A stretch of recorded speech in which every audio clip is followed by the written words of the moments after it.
Hello, everybody. Welcome to the MMO Buff Perspective, which is a new feature here from MMO Buff on YouTube. We look into a variety of games that don't necessarily have a show that we currently have that fits a genre. In this particular show, we are looking at 4Xs. So we can't quite fit it in any of the other shows, but we definitely want to make certain that the game that we look at gets the attention that it deserves. And that game is going to be Endless Legend. Before I go into that, let me introduce you to who is joining. First off, hi, my name is Pseudo. I am one of the hosts here at MMO Buff. And I am not even going to try and list all the different shows I'm on. Just know that anywhere you look on YouTube with MMO Buff, you'll probably find me. I am joined by one of our editors, Steve, Occi. Hello. And I am also joined by one of the, I would call him Dog Spotty, General Duel, my minion, Alris, who helps to keep me organized and structured. It's like the way you opened with one off and then realized that, no, my position is fairly unique. It absolutely is. But I am joined by these two individuals because these two, when I say, I actually asked the team, I'm like, so who likes 4Xs? They didn't just raise their hand. They started jumping up and down. They started saying, pick me, pick me, pick me, pick me, pick me. And then started to go into, I think ended up being something like a 4.5-hour discussion about what makes a 4X, what makes it good, what makes it bad, and whether or not things can ever go back to what they once were. And then they started talking about their differences and likes in the games, and we realized these two. And then we realized that we have entirely different divergent viewpoints on the whole thing. Exactly. And what better way to bring an analytical analysis of a preview for a game that is still under development than to bring two people who have completely differing viewpoints together, put me between them with a red light and a green light, especially with the fact that I love 4Xs myself, and see what happens. So this is a sort of a trial and an experiment. And if you do like all the things that we're doing, do make certain that you click like, share, and of course, leave messages for us in the comments below because, hey, we like to engage in discourse, not just with each other, with you too. So let's start off by at least giving people who may never have heard of a 4X before a little bit of an idea of what a 4X is. So 4X is a term that is bandied around by people who understand what the terminology is. Steve, why don't you tell everybody what 4X stands for? 4X is a classification of strategy. It can be either turn-based or real-time, but the concept behind it is you are exploring, you are expanding, you are exploiting, and you are exterminating.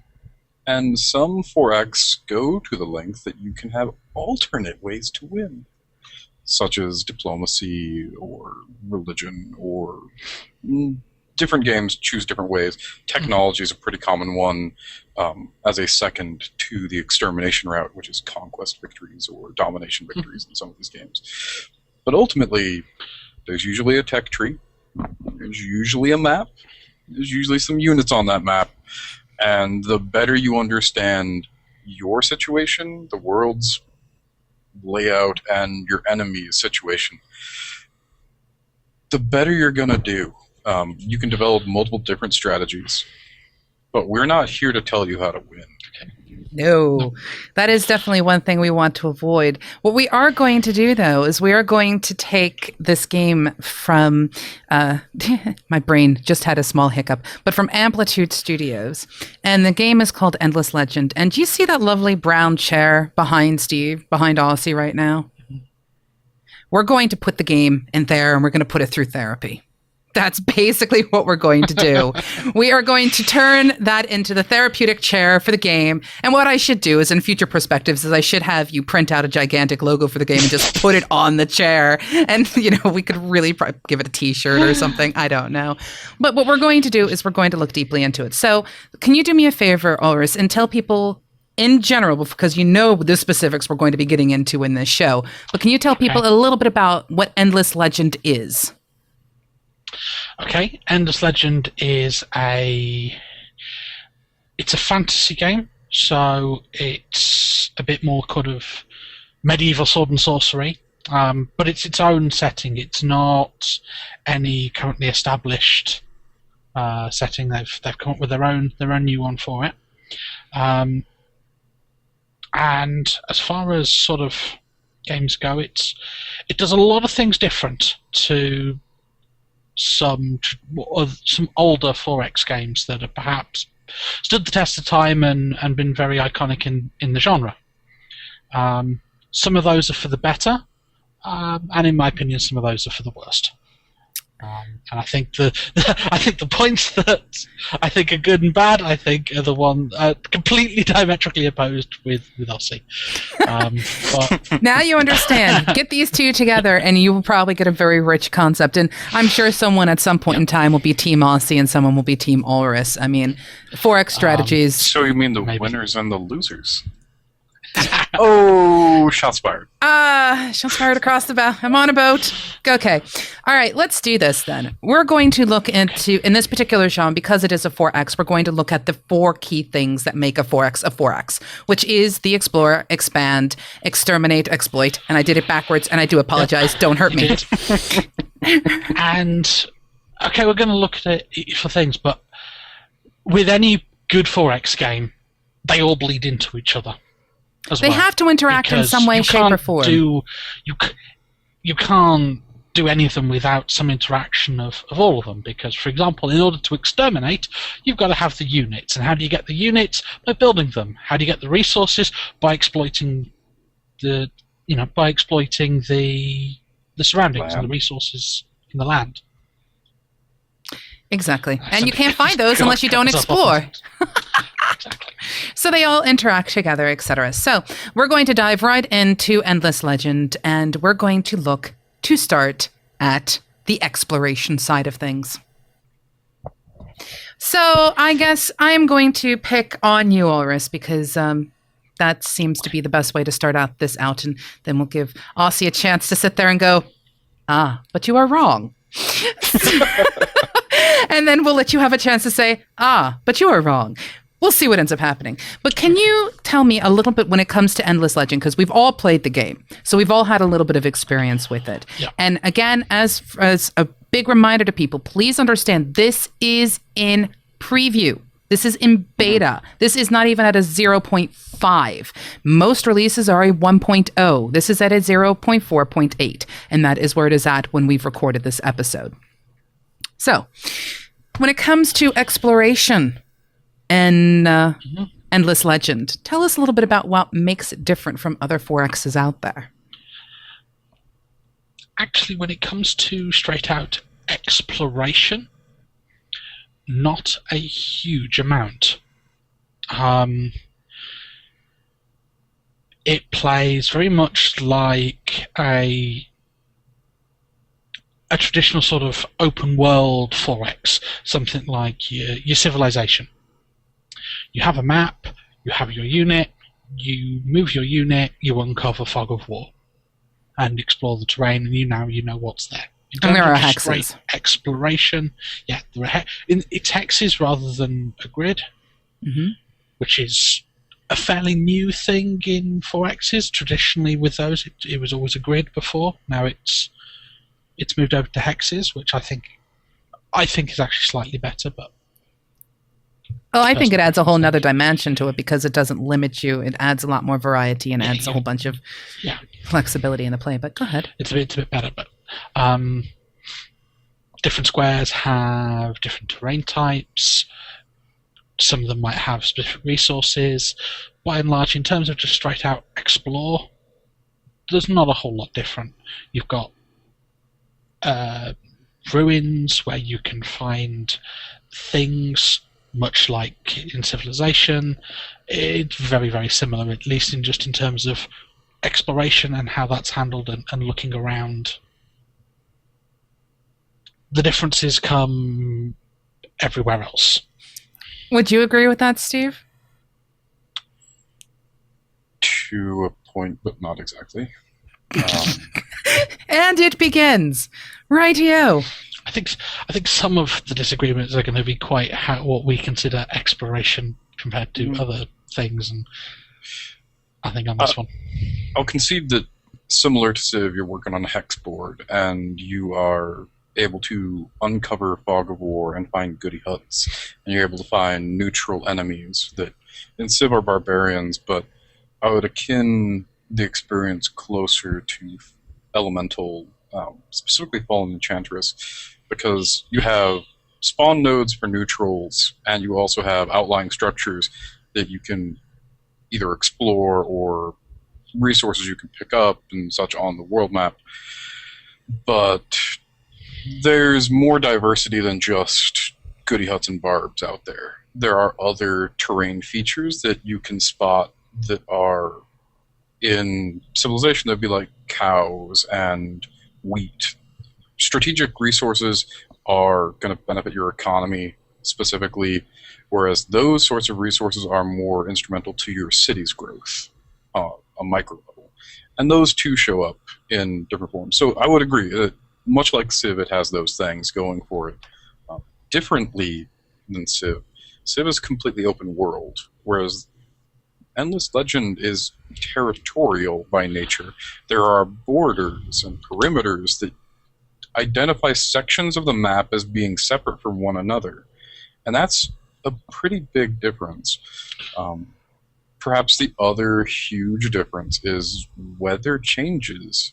When winter shows up, your movements can't be the same as when summer's around. Your units are restricted. And if you're in bad terrain and it's winter, you're moving at a crawl rather than a run. True. So what we have here when it comes to the exploration side of things is we have, I would almost call them providences, but you have territories where you have provinces. You have a place where you can put down your land, or your city. I declare this land. Some strange reason. This is where the difference is, because the provinces affect where you can place cities. City placement really should be in expand, not explore. Because that's the very definition of you're expanding. You're laying down your cities, right. You're creating new cities, you're expanding your population. So the provinces affect expansion far more than they affect the exploration, really. To a degree, I'll see that point. But the reason I mention it within exploration is, as we were talking about building blocks, the entire 4X genre is based upon this interconnection of the 4Xs. And exploration is your foundation X. You have to know what's out there. The lay of the land then determines where you place your cities. And how you aggress and how you defend. And the combination of the two makes the expand section very, very different, and this is one of its unique points above and beyond any other 4X, and it's one of this game's strengths for me. Which is each of these provinces, you've got provinces and you've got open world hexes. So you can only have one city per province, but you can place it on any hex within the province, which is very different. Usually you either have a region you move into, and then that region is settled, or not. Such as, for example, your standard space games, your sci-fi 4Xs, you have a planet, so you have a colony on the planet, and the planet either is settled or it isn't. Or you have a grid with a city, and that city has a region of influence on the map, much like how Civ does things. Mm-hmm. This combines the two into one. You have a region. Your city can be on any point in that region, and it has a region of influence from which it can gain resources. But ultimately, any luxury resource within the whole province can be exploited to some degree. Well, it's a very strange combination, but also it makes you think more about your city placement. Because you can only have one per province. Do you place your city for optimum resources, or do you place it suboptimally, but maybe closer to another one of your cities for better movement of forces in defense? Do you have one placed optimally for resources, one placed less optimally that's, say, more strategically advantageous? It gives you a lot more options to think about in terms of what you're doing with your cities. It's not just plonk one down every X amount of spaces, because that's at the point at which they stop overlapping. Well, see, the that's city the can thing. only affect within its province, but you can have two cities right next to each other on the borders of their provinces, and they'll never cross over each other's influence, but that can be advantageous for defense of each other. Can be incredibly advantageous. But, one of the things that occurs in Civ is when it goes to do city placement, like you were saying, there is an open world policy, but you cannot place a city within a certain amount of hexes of another city. And this can even include things like the city-states or other countries or other players that you were going up against. I know for me, when I went to play the game, the very first game that I played, I was in my province, and they're like, you can settle wherever you want. And I'm like, okay, I guess I'll place it here. And I didn't realize how close I was to a couple of neutral peoples who were hanging out in my province. So it doesn't seem like, at least currently, there is a limitation. No, there isn't. As long as they're in different provinces, you could actually have cities in adjoining hexes, potentially. There's nothing stopping you, because they're different provinces, and so that's the boundary of that city's sphere of influence. See, that's cool. A note worth mentioning regarding this topic of exploration to expansion, where you can place a city and you can exploit resources from within that territory. Now, in a sci-fi game, once you take a planet, you know what resources are on it, or you do once you unlock the technology to reveal those resources. In, say, Civ, you have to have influence over the area and the technology to see the resources, to exploit the resources. In this one, similarly, you have to break the fog of war to see what resources are in your province before you can optimize them. So even if you pick a place that's good because you're pressed for time, you need a defense, whatever the reason is, and you haven't fully explored a province, not only could you miss out on a better resource landscape later in that province, but until you mount up enough strength to go scouting within that province, you can't exploit the resources found within, even though it's technically within your influence. Interesting. So that's what makes it pretty much different from a lot of games out there. Now, completely unique. I would say that it's similar to Eodor, in that game, you can explore a province, uncover a resource that's guarded by a group of enemies that you then have to kill to unlock the resource. But that's about the only similarity I'd see. Yeah, that's the thing. I mean, there are, for example, within the Eodor 4X, it's more or less a matter of questing, or a form of sending your hero out with their troops to try to take care of and say, hey, get off that mine so we can actually mine it. And that is one of the things that makes Eodor different. But moving back to Endless Legend. Okay, so one of the big strengths of this game is the fact that its explore, expand kind of concept is unique. And it does force you to think differently for at least the starting part of the game. And that is cool. What I also want to point out is really awesome is the fact that weather does really impact you in this. I know with a lot of the games that I have played in the 4X genre, things like Fallen Enchantress, things like Civ, things like Eodor, and a variety of others, weather was never really a consideration. Winter is coming. I take that back. The only time there was an impact was in Shogun. But then again, it was seasonal. It was designed to be in your face. This is a seasonal game. Obviously during the winter, your samurai and your ninja cannot move as fast. No. But it's a similar concept with this. But this goes a step further. It's not even just movement. Your territories produce less food. Your territories produce less dust. If your territories produce dust, they produce less dust. That's really big, because food is like your population balancer. Dust is money. In this game, it is. It's not gold, it's dust. In other, but it's the equivalent resource to gold in Civ, for example. It's your money, so your economy goes down.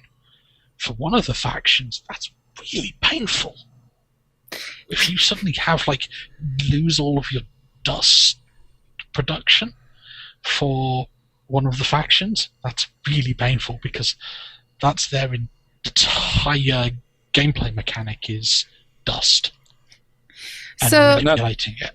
That brings me to the factions themselves.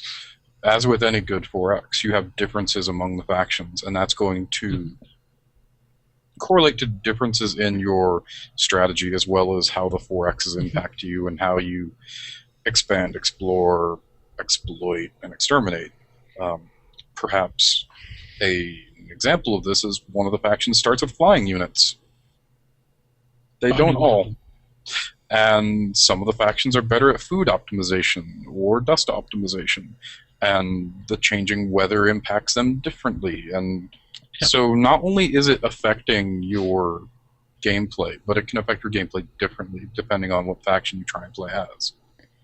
Yeah, because, for example, you have the Broken Lords, which is the faction I've played most of. The whole point of the faction is they're not even living beings. They're basically animated walking suits of armor. They're spirits in armor.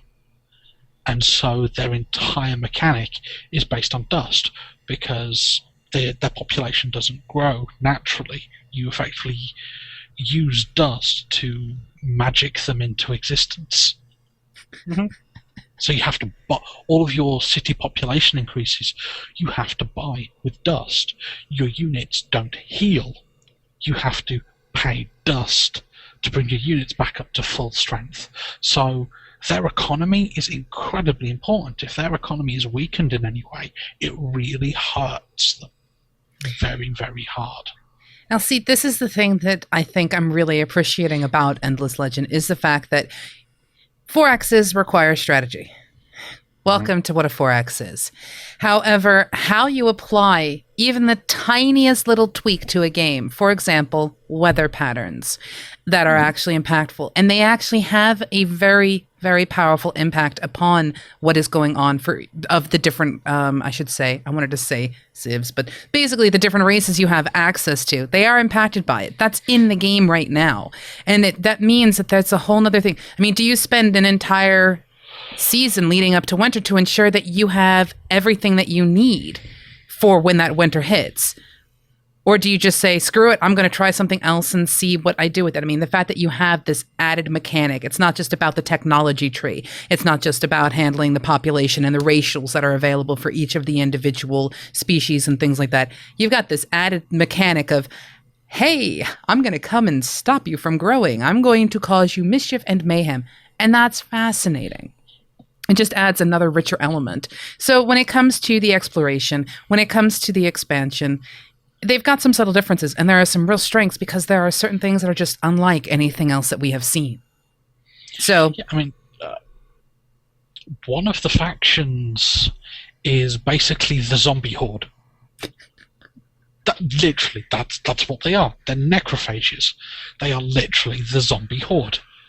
They have one of their inbuilt weaknesses. They can't do diplomacy because you don't bargain with your food. That's in fact the entire rationalization by the fact they don't do diplomacy. You're all our food. We don't. Why would we talk with you? Speaking of the seasons again for a moment, one thing I feel is worth pointing out is there's a mechanic in the game regarding Exterminate that ties back to weather. And in some games, they would punish you for going to war during winter. And in this game, you're not really punished for staging the war so much as you're slowed down. And your enemy city is having food troubles during winter. If you siege an enemy city, you effectively cut off all of its exterior farmland, and it only can produce within its inner city. So if you were to stage a siege on an enemy city during winter, you'd be causing them serious economic woes. I mean, that's a good way to mechanic the system in order to say, if you can stage a winter war, you have a different war than a summer war. It's harder to do because obviously you've got the resource penalties as well. Mm-hmm. But if you can pull it off, the rewards are greater because it hurts them more. I love strategy games. I really, really do. Excellent. Okay, so we've covered a little bit about the exploration. We've covered a little bit about expansion. There is worth noting questing in this game, like some of the other 4Xs out there. Mhm. Not all 4Xs have quests in them. No, it's a kind of more of a hybrid between, say, your Heroes of Might and Magic, which is much more, your Heroes of Might and Magic, your Age of Wonders, which are much more hero-based, questing-based, more like, say, like a fantasy RPG with 4X strategy. This is very much more a 4X strategy with some heroes and questing rather than that. It's closer to a Civ than a Heroes, but there are those kind of little Heroes elements in there as well. I haven't had much of a chance to play with the questing. What about you, Aussie? I've run into some quests that have interesting prerequisites. For instance, my character unlocked a weapon, and he needed to equip this weapon before the hero could go complete phase 2 of the quest. But I didn't have the weapon so much as the blueprints of how to forge it, and I needed some resources that I didn't yet have. So the questing becomes this interlocking system of, I don't just get to take my hero and smash face and keep rolling forward. I have to keep playing 4X. I have to explore and exploit, and it's still in the questing system, so it's not jarring and dissimilar. It's an odd thing as well, because by looks of things, by what I saw, you've got faction quests, which are sort of like a little story going through, sort of similar to maybe slightly how Alpha Centauri did things, where certain events would trigger and you'd kind of get a step in sort of the story going through. And then you've got random quests that are generated by various things. So it's kind of an odd mix where you've got these random quests that are just like, go to this ruin and explore it. Go and kill this wandering army in this province. You get these random quests, but you also get these tailored faction story that is advanced by doing quests, which you can follow or ignore as you choose. There are rewards for doing so if you so choose to do it. The Broken Lords have got some very interesting early ones that give you an alternate way of healing your units without having to use dust by conquering the minor factions that are in each province and basically sacrificing the life energy. Now, see, that's the thing. I mean, when it comes to questing within a 4X, one of the things that can get repetitive is the questing side of things, because you're like, yeah, I've seen this quest before. I know what's going to happen. I've seen this before. I mean, one of the few games that I saw really break from that mold for me was actually Aeodor, where I'd have an event occur, a random quest occurred, and the result was completely different. Like, I'd be like, yeah, so I could spend gold and solve this problem. I spend gold in one game or one shard, it's this. On the next shard, it's completely different. And I'm like, dope. So there is some bit of randomness to it. Have you noticed within the questing so far that is available in this game that there is some kind of randomness that prevents the questing experience itself from becoming stale? Well, I think to some degree, I think the questing is going to become stale because the random, at least right now, the random quests are are almost like, MMOE quests. Go here, kill this unit. Go here, explore this ruin. Explore this chain of ruins in a row. Explore many ruins within X number of turns, and then each time you explore one, it'll point you to the next one it wants you to go to, etc., etc., etc. They're pretty samey.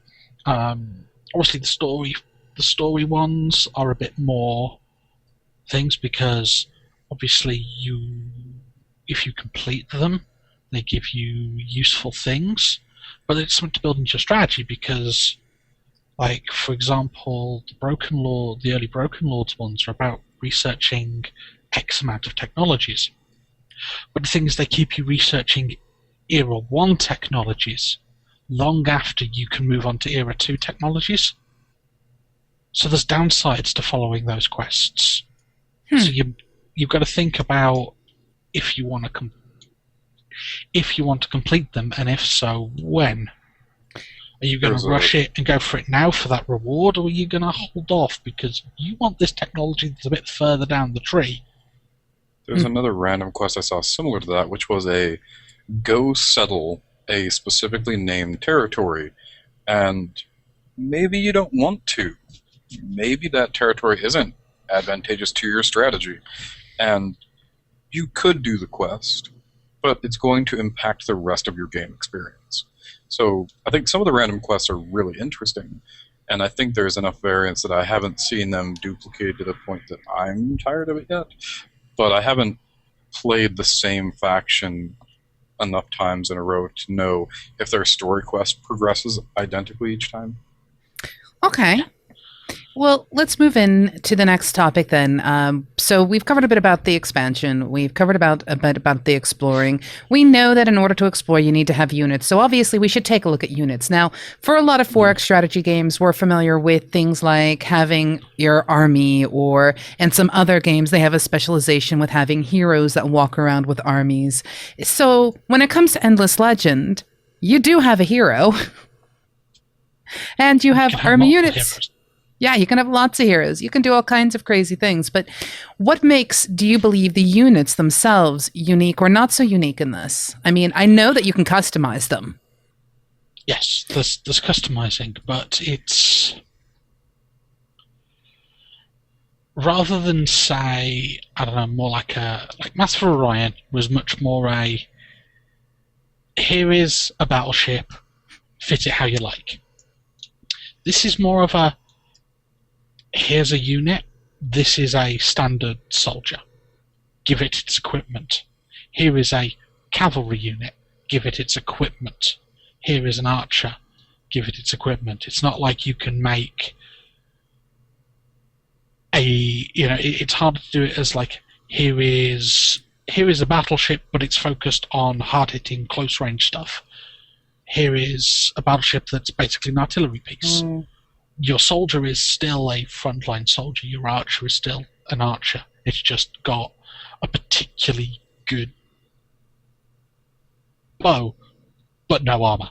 Or it's got really good armor, but a crappy bow. Go ahead, Steve. To a degree. And that is that you are working off templates, and you can liken the templates to ship-size classes in the sci-fi games, in that they are performing their role. An infantry is going to be a frontline piece, an archer is going to be a back-range piece, a support piece is going to be a support piece, a cavalry is going to be maneuvering and skirmishing. This is true, but most, if not all, of these different pieces have two different weapon choices, which changes what sort of enemies they better deal with at times. And you can also prioritize their armor to either be higher on initiative or critical or damage or defense, or these different qualities that intrinsically make them function differently. If, for say, you had a group that was all archers, and I've seen this, and you give them the best damage weapon that you can throw on them, and that happens to help them kill flying units, let's just say, and I can't say that's what it does because I can't remember for certain. But then you end up going against a mixed company of infantry and cavalry. Just because you deal a lot of damage in general, you're not specialized to fight this particular enemy force. And they might be wearing armor that counters ranged, or they might be wearing weapons that counter ranged, and you might find this battle goes tremendously different than if you were fighting an entire air force. And these specializations is one of my concerns right now, since it's in alpha. Although you can see what the specialization says, you can't say the statistics of what it does exactly. That would be needs tooltips. Needs tooltips. Seriously, needs tooltips. Okay, well, let's take this. I mean, we know that the units, then, you can customize them. You have rules for them, which is you pretty much have in a lot of games. Can you level them up? Is there a leveling system, or is it just the gear that levels up? No, they do level. There is an XP thing to units, but I don't know what effect it has because, again, needs tooltips. Okay. I've watched the progression of a unit with and without experience, some of their raw statistics change, like their health and their damage and their initiative, but they're small changes by comparison with when a hero levels up. A hero gaining a level, you gain customization options of what skill you want the hero to obtain. And it would be awesome if they took a page from Civilization and made unit leveling similar to that, where your units gained meaningful upgrades rather than just statistic improvements. That's probably going to come about, most definitely. I mean, this is still new. We don't know what they're going to bring. Tooltips aren't there yet. Maybe the tooltips are waiting for when they actually say, this is what this upgrade really, really means. Take your pick. We'll see what ends up happening. I mean, to be honest, though, when it comes to units, one of the best things about a 4X is watching units beat the living bejeepus out of each other. I don't know about you. Yeah.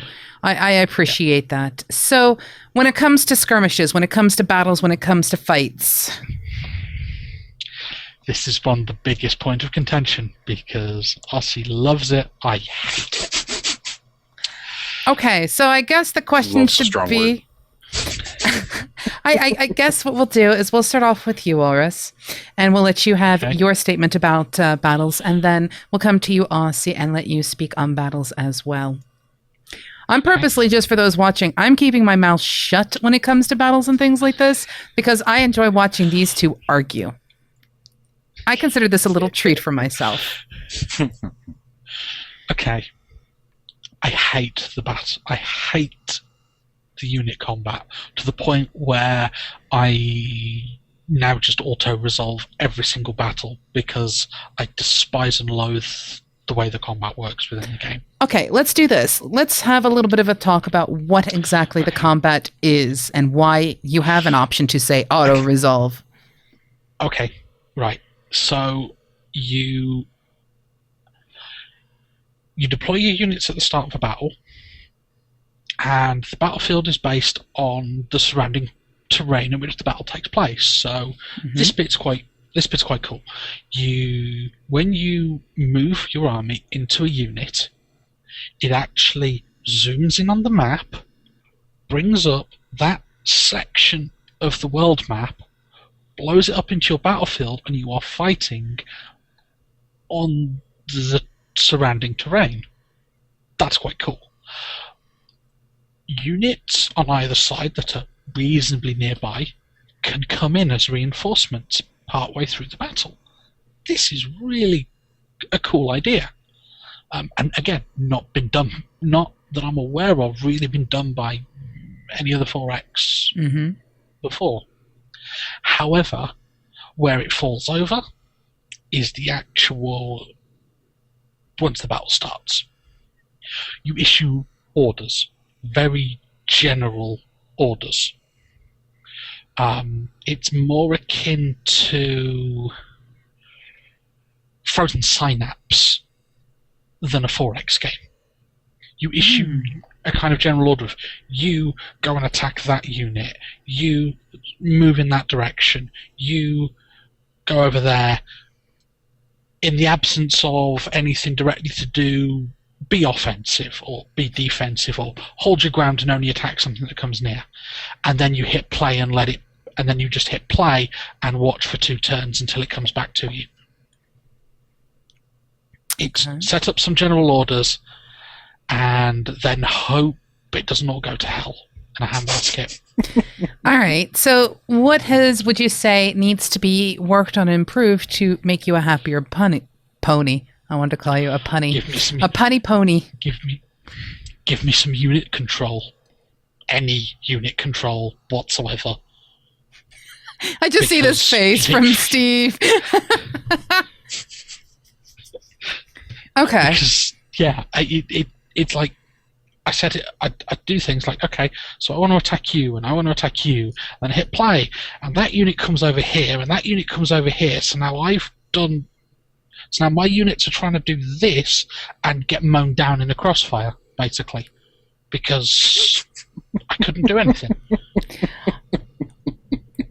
No, that's an evil laugh. Okay. So now it's your turn. Go ahead, Occi. The makers of Endless Legend are, not surprisingly, also the makers of Endless Space, a sci-fi 4X.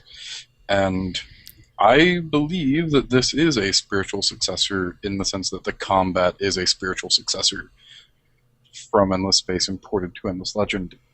Different setting, different methods because of the layout of combat and battles, but ultimately similar. In both games, the concept is you are not the pilot of your ships. You are the general of your armada or army. You aren't even the hero on the battlefield. You're just the guy telling the hero what he and his squad should be doing. And that's an important note that I forgot to mention earlier. This is a squad-based game as opposed to a single unit on the board-based game. Your hero can be attached to a squad, and the squad can have a certain number of units inside of it, and you fight other squads with potentially attached heroes. Now, that means on the board you might have 4 to 7 people normally, if you're running with a normal-sized squad that I've encountered in the early game at least. With reinforcements, those numbers can get rather large because of other squads reinforcing, and that's bad. But at the beginning of the combat, well, when they have 8 demons and I have 4 archers, it's a problem. It also can make the game a little unwieldy as well, because you can only have 1 unit per hex in the battle things, and when you've got like 8 units and they've got 8 units, and then you've got potentially another 12 that can come in as reinforcements later on, suddenly there's not a lot of room on that battlefield for everything. Well, to me, that just represents battles in general, but yes. So go ahead, Aussie. Partially. So, since you're only giving general orders about whether you want the unit to behave offensive, defensive, or whether you want them to hold their ground, if you want them targeting something specific, or if you want them reacting to the flow of combat, you don't have as much control as, say, in most 4Xs that aren't the endless IP. Most of the 4Xs you have turn-by-turn control of each unit, and you can organize your offense in a very intelligent, tactical way.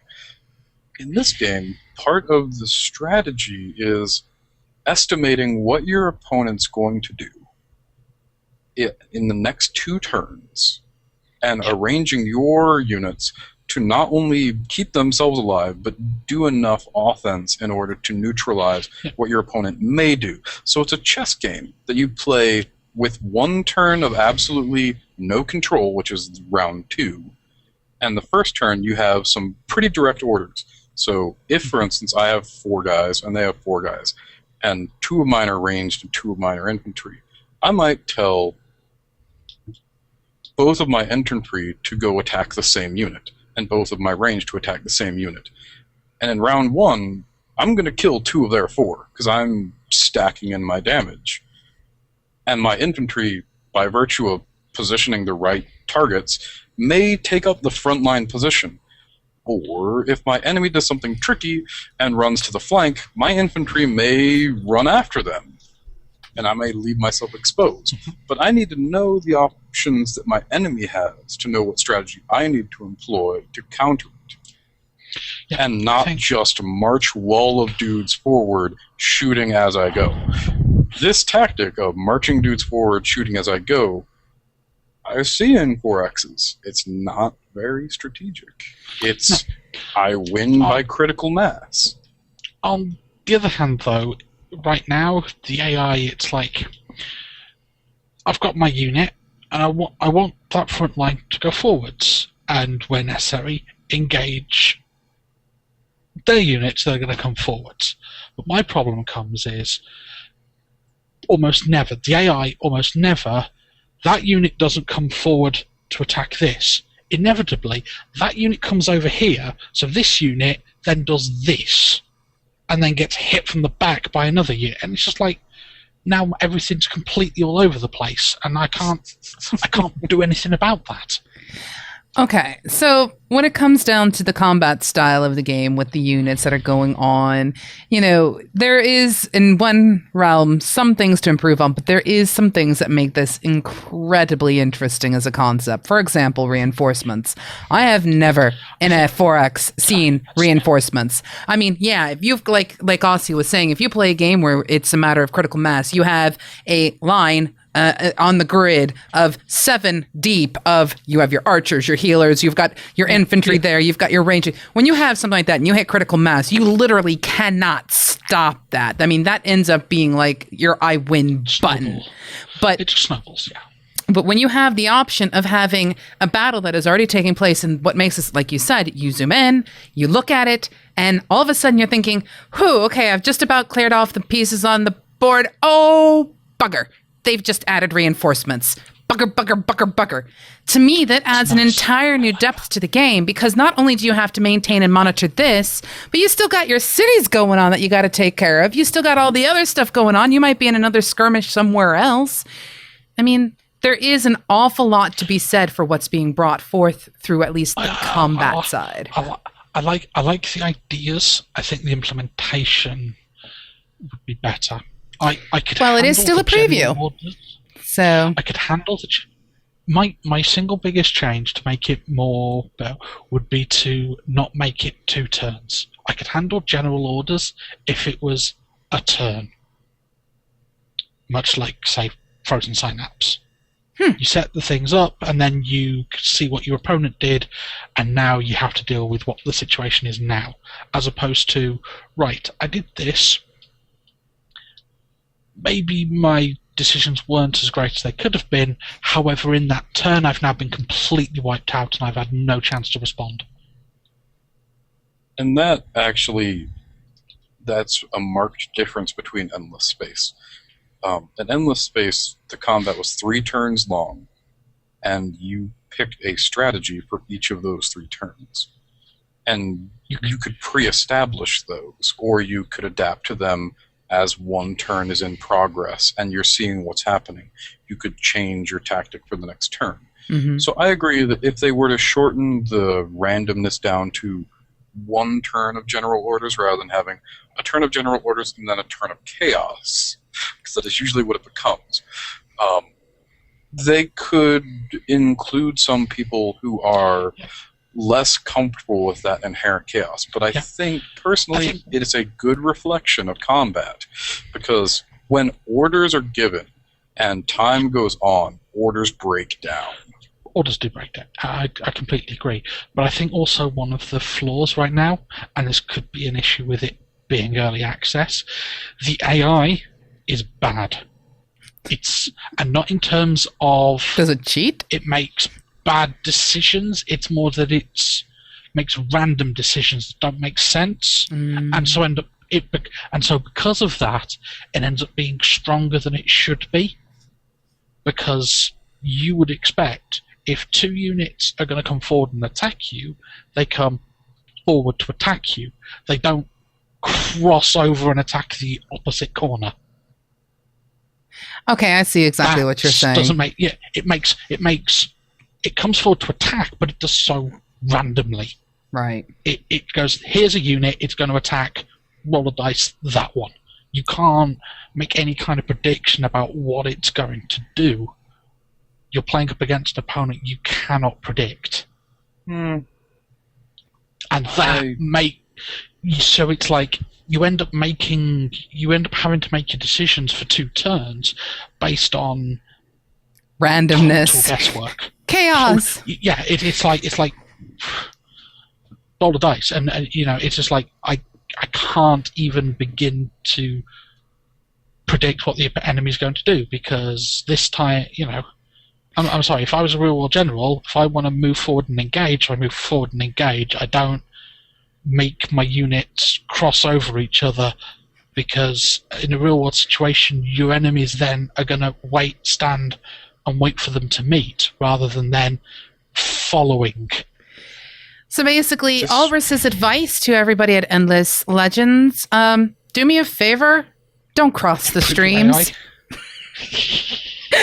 This seems to be the thing. But now you've had quite a bit to have your piece, so now I'm going to say, now it's Aussie's turn. This concept actually lends itself to a bigger concept along strategy games in general that I've played. What I'm referencing is sometimes AIs are programmed in order to win or retreat. Those are its parameters. In other games, the strategy of the AI is to inflict as much attrition as possible when it cannot win. And I get so frustrated by what I would call dumb AI, which is you can't win in this combat, so you choose to retreat. And by retreating, you take losses.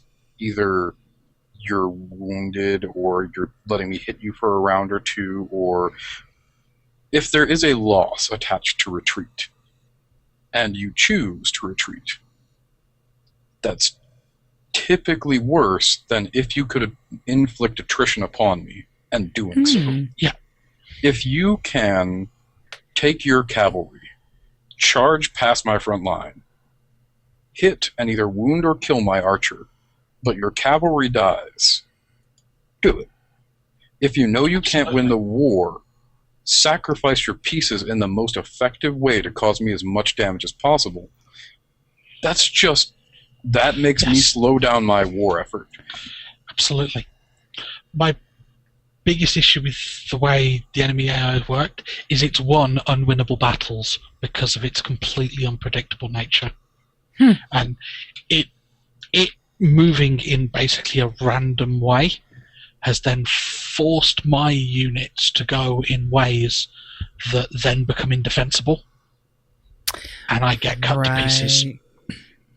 Okay. Because of this, I move, and then I have a turn in which I cannot react, and my units are now following the orders I previously had, which is to go after this unit, which is now on the other side of the battlefield, and it's exposed its back, basically, which no unit would ever do in a real situation.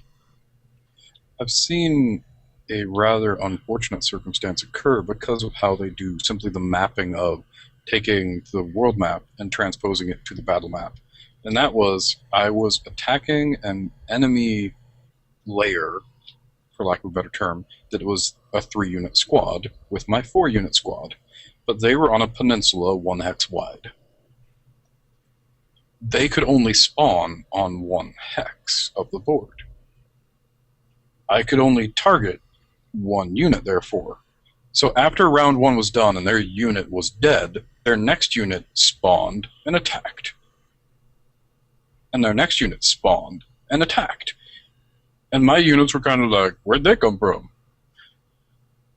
We got no idea what we're supposed to do now.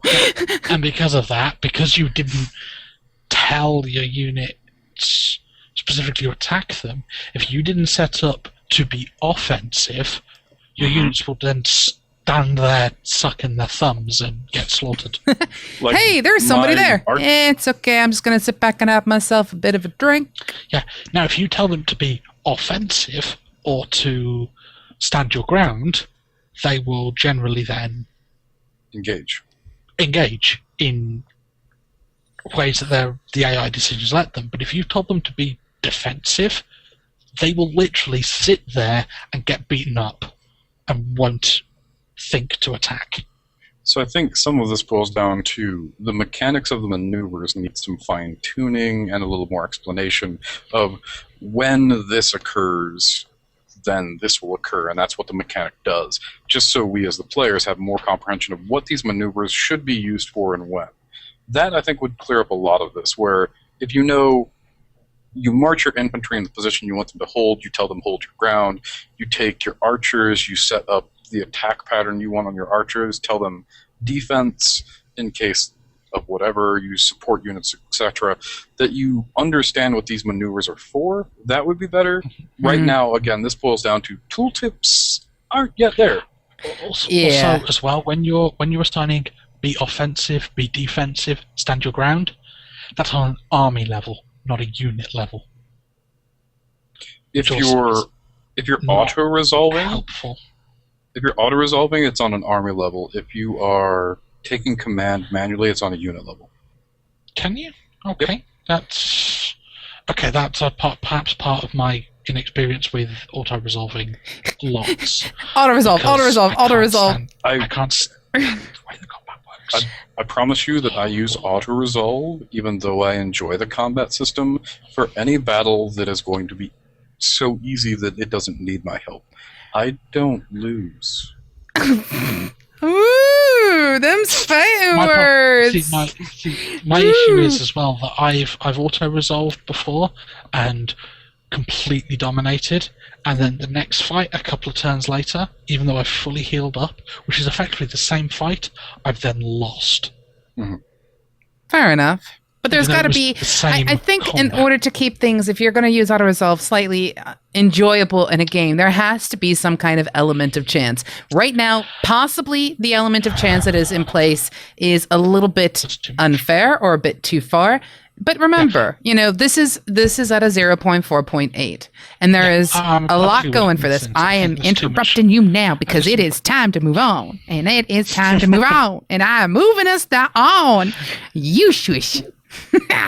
Yes, I got one in. No, okay, so we've covered quite a bit about exploration. We've covered quite a bit about expansion. We even have covered a tiny bit about exploitation, and we've even looked a little bit at extermination because we've talked a little bit about unit and combat. Now, at this current moment in time, yes, I know, and you want to spend the next 6 hours doing nothing else but talking about it, and I am not going to let you because I say no, and Pseudo says no. So, I'm going to move us into a different direction. When it comes to winning this game, how do you do it? Are there multiple options in yet? No, because this is still in beta. Still very beta. So we're waiting for...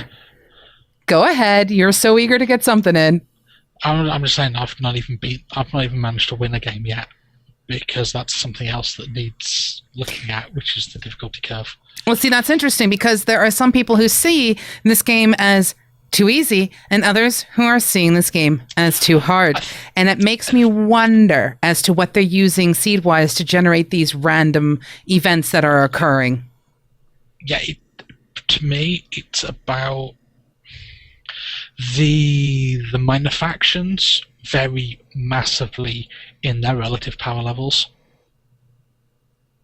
I've come up against one minor faction, which was basically a bunch of kobolds with crossbows, and they were basically really easy because you just rush them and they're all archers, and so they fall over. And then there's another faction that's basically a phalanx? The easiest way I can think off the top of my head of describing them is they're basically Sisters of Battle from Warhammer. And they're a lot tougher. Just not a sure little if bit. we've run into the giant crystal golems yet. But the giant crystal golems, they don't hit one unit, they hit a line of units. So they're more dangerous, especially if there's a lot of them, and you want to fight them in infantry. Not so good. Yeah, but these minor factions can range dramatically in difficulty, and if, say, the big crystal golems are on your starting zone, you're probably not going to your last province. Very long. Yeah. Ducking high. Right. Okay. So we know that right now not everything has been implemented in 4-win strategies. We know diplomacy is not there yet. We're waiting to see it. This is something we're eagerly awaiting because diplomacy can really make or break a 4X if you decide to include it in the game. In fact, it's kind of important to include it into a 4X because it changes gameplay dramatically.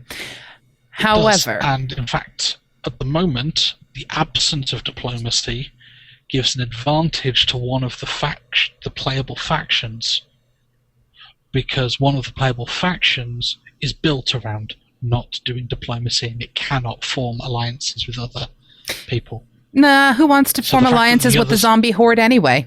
Darn necrophages. Yeah, but the point is that in theory, the other races, they're built around the fact that everyone else can gang up on them. So they're a bit more powerful because of that. So there's a balancing mechanic there still. There's a balance, right. The diplomacy introduces some balance to one of the playable factions. because they're a bit stronger because they can be ganged up on easier. Yeah. Okay, so let's move this in towards the end of our show there, where we've covered a lot of things. We've talked about quite a few things. And yes, we do understand that this is in beta, and we do understand that it's not going to appeal to everybody. As you can see from the fact that two of us here actually enjoy playing this in the combat style. One has a problem with the combat style. He's actually below you on the screen. But yes, so, we understand that, and we'll see what ends up happening because, different strategies for win can actually impact a lot within a 4X, and I'll be eager to see what they come out with. I am actually really, really, really, really, really, really, really, really looking forward to the tooltips myself because they're kind of important.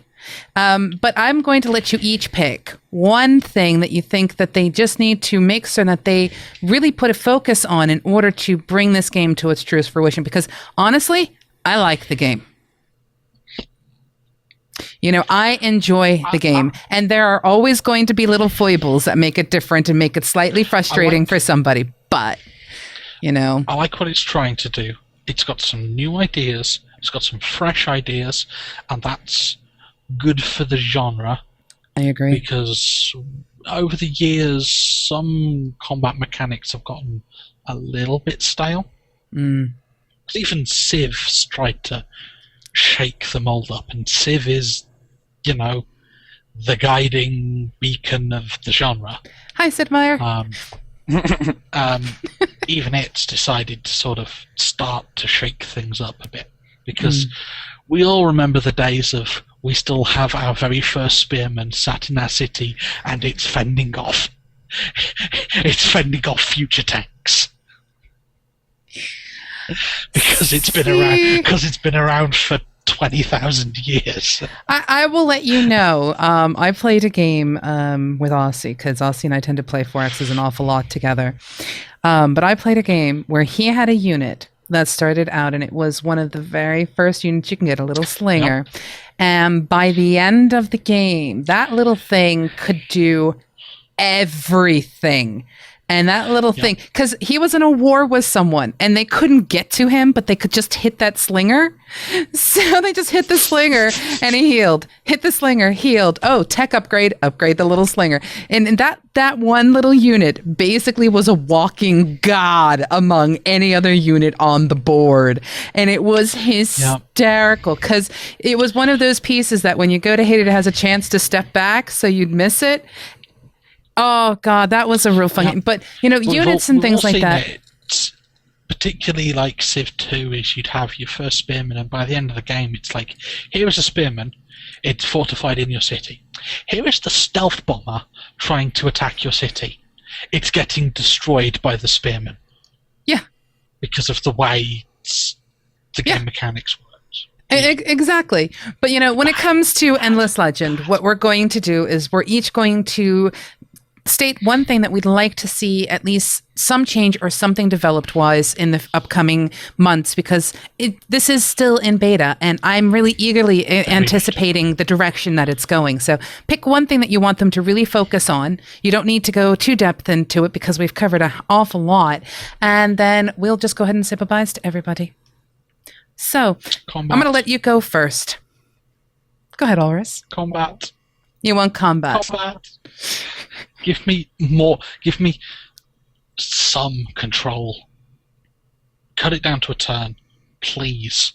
Give us some ability to react to the changing situation, because right now, with the AI and the state that it's in that it's unpredictable, that extra turn can be nothing like you could have ever possibly predicted. If you want to keep the AI like that, now, in some ways it's good, because an enemy that's difficult to predict keeps you on your feet, keeps you on your toes more.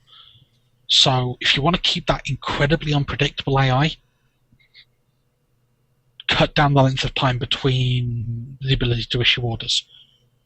Okay. If you want to keep that length of ability to issue orders, make the AI more predictable, make it think more like a person would. Bring us Gladys is basically what he's saying. Bring us Gladys and Skynet. No, I'm teasing. I'm teasing. Just bring us combat that's less frustratingly unpredictable. Okay. Go ahead, Aussie. It's a small issue in that I know that they will smooth out some bugs that are inherent in the game and some things that just haven't got added yet. And for me, it's the lot of small issues. Like, I want to see how trade and diplomacy shape up. I want to see if the tech tree gets flushed out and filled out, because I haven't played through a whole game yet. I haven't seen all the techs. I'm interested to see just all the ways they manipulate influence in the game, because it's used for a number of different things. I want to see tooltips. That's two things.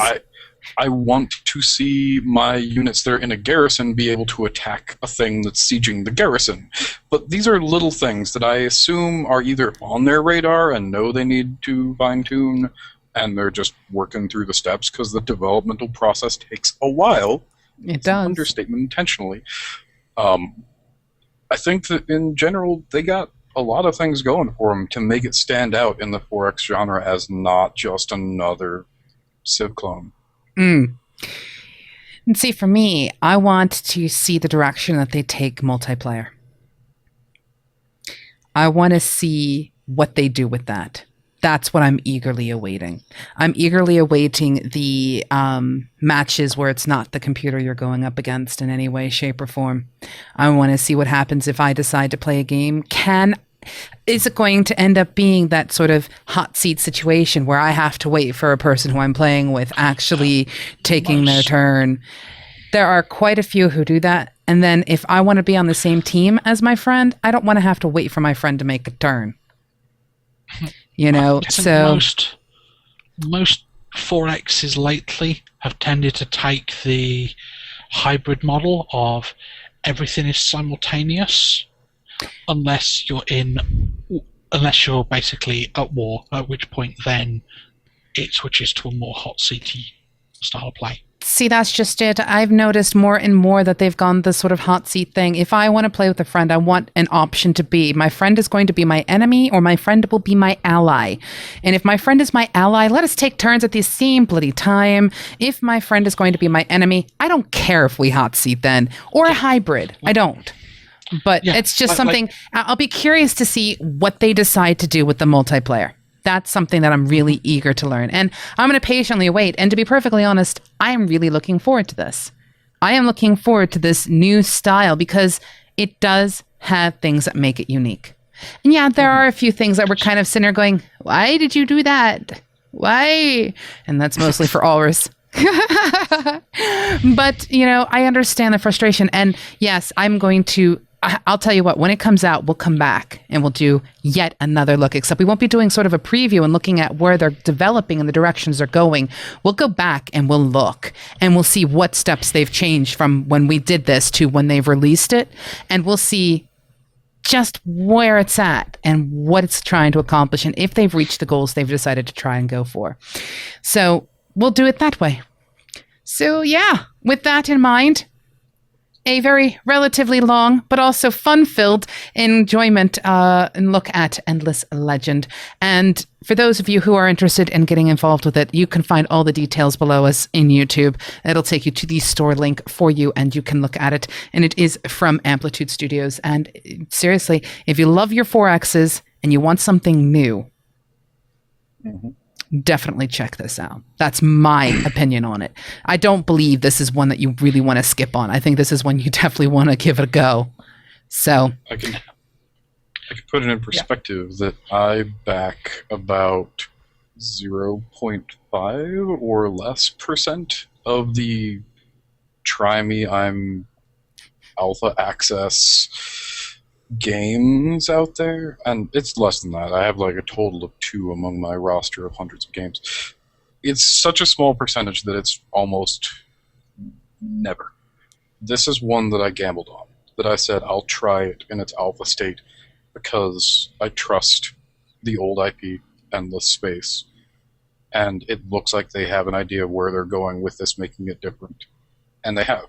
Even in its rough alpha state, as rough as it is, it's playable, and it's enjoyable, and it's different. Yeah, it does some very new things, and that's good for the genre. And sure, some of these things, they're hit and miss. Like I say, there's some very much those mechanics I don't like. Some mechanics I do. And you need to keep innovating or things get stale.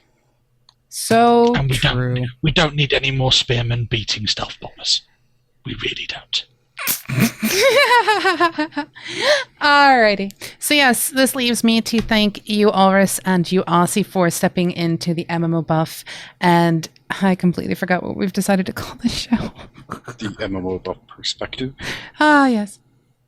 So that leaves me to thank you, Alris and Aussie, for joining me on the very first MMO perspective as we look into a 4X strategy game known as Endless Legend from Amplitude Studios. Again, all information you can find at the very, very bottom.